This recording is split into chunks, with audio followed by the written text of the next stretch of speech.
What's going on, everybody? Chris Aiken here with another edition of the CMS News. Thank you so much for checking us out. I appreciate it every single day that you do.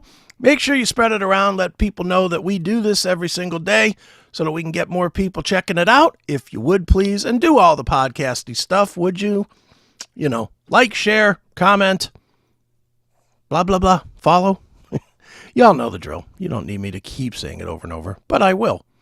And today we are going to go into I'm not usually one that ever is like keen on filing lawsuits, but this is one of those things that, because it's a little closer to my real life, I definitely love seeing this happen, and I hope for the band's sake that it wins and they take this fucking guy down for everything that he has. If you missed it, Slipknot files lawsuit to assume control of Slipknot.com domain from an anonymous squatter. And look, I work in the IT world. I have for 20 years, and this is a real problem. You know, there's no controls over, you know, like there would be a copyright control. Like you couldn't name your album from your AI band Slipknot. But somehow you can buy that domain, and that's perfectly okay. And it's never made sense to me. And I have seen so many bands spend so many tens of thousands of dollars just to get their domain back, because in the earliest days of the internet, people bought the names, which, you know, it's crazy. And Slipknot's one of the biggest bands that's ever had this problem for forever and a day. They're Slipknot1.com, which is crazy for this band that's had the success that they have. According to Domain Name Wire, Slipknot has filed a patent infringement lawsuit against the Slipknot.com domain for cyber squatting under the Federal Anti-Cyber Squatting Consumer Protection Act and trademark infringement. The lawsuit claims that Slipknot was registered in 2001, several years after the band's formation in the mid-90s. Now, admittedly, that's on them for missing it. But again, if you think back to 2001, the internet just wasn't what it is now.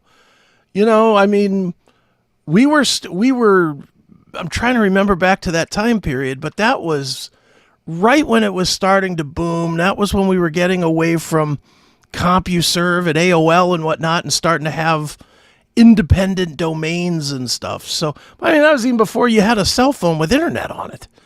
So that's how long ago it was. And for whoever it is that has been sitting on this thing for ever and a day, that is just straight up stealing from the band.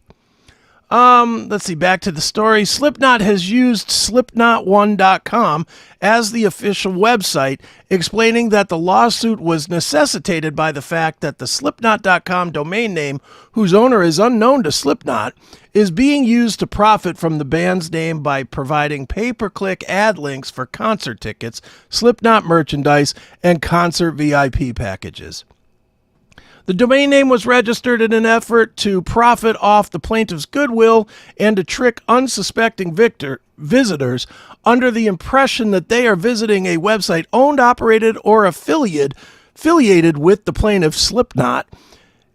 In clicking on web searches and other sponsored links, the band's lawyer wrote in a lawsuit. So that's basically it. They're more or less, people are going to Slipknot.com, you know, if they're looking up something from Slipknot, hey, is Slipknot coming to my town or my state or whatever? They click on it, they go to Slipknot.com, which we all do. You name any band that you're looking up, you just look up their name.com. And this is what's happening. You're getting, this guy is profiting from it instead of the band who put in the work to establish the name. And it's crap. It's absolutely wrong. To me, there shouldn't even need to be a lawsuit in this. This should be as simple as calling GoDaddy and saying, here's my registration of this name and this trademark. Cancel this fucking website. That's how it really should be, but it's not. So, in any event, I know for some of you could give a shit about this techie stuff, but you know, it is what it is. It's the news of the day. Slipknot, of course, has filed this lawsuit. Hopefully they are the official holder of Slipknot.com in the not too distant future. And whoever has squatted on it for these 25 years, I hope they do damages to assess the entire 25 years that the trademark has been damaged, because assholes like this need to be penalized. It's that simple. So let's hope that works out for the band. And that is going to do it for this edition of the CMS News. Thank you for watching once again. Make sure you come over to our pages on Substack or wherever, Rumble, even shitty YouTube if you want to. But yeah, make sure you check us out on all of our platforms. The best way to check us out every single day it's right there.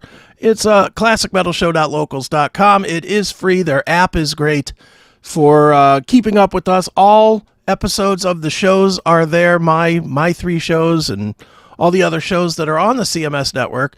So if you need a constant influx of a little bit of a lot of music, a little bit of laughs, maybe a little politics mixed in here and there on some of the shows, it's all there. classicmetalshow.locals.com. It's free to use. If you want to get some extra stuff, you subscribe, $5 a month, less than a Starbucks, and you're in. Okay?